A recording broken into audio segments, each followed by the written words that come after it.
بسم الله الرحمن الرحيم إلهي وما ذكره ما أنت وحنا جونا نادار نبتقلين وكاني runtii aad baan uga mahadcelinayaa wasiirka iyo xildhibaanada oo muddo soo shaqeynayay deegaanada inay u kurkaan xag amni iyo xag horumarineed maanta aan wada socono anagoo xaaladda qiimeynayna dadkan deegaankan oo muddo dhowr 10 sano ahaa iman cadow ah u xirmaysnaa cadowgaas oo dadkii ka jaray taakuladii iyo gaadiidkii iyo socodkii barakiciyay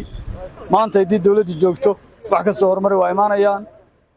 sida aragtaan ceelashii iyo wadooyinkii iyo horumarkii waa socdaa annagana haddaanu nahay maayirada tuutaha sita dhinaca kale tan bulshada waa u shaqeynaynaa oo dhinaca arrimaha gudaha iyo baahiyaha markii wax la qiiminayo inaan goobjoog ka noqono runtii aad baan uga mahadcelinayaa qolada midnimo oo maanta raashinkan dadkan ugu deeqday waxaan leenahay mar kasta ha loo soo kordhiyo dadkanina wixii baahidooda haddii dowlad noqon lahayd ganacsi noqon lahayd waxaan leenahay la soo gaarsiiyo in loo shaqeeyaa muhiima aad baan uga mahadcelinayaa wasiirka iyo xildhibaanka oo dadka la dareen ah oo runtii dhex maraya deegaanada colaadu ka jiro iyo deegaanada hadda dib dadku ugu soo noqdeen dadka deegaankana waxaan leenahay dalka lagu soo noqdo dhul waxa weeyaan la heli karin cimiladiisa cid kastana ammaanku wuxuu ka saaran yahay magaalo kasta inta soonaheeda amnigeeda iyo wixii ku harto iyagu ka saaran yahay waana laga rabaa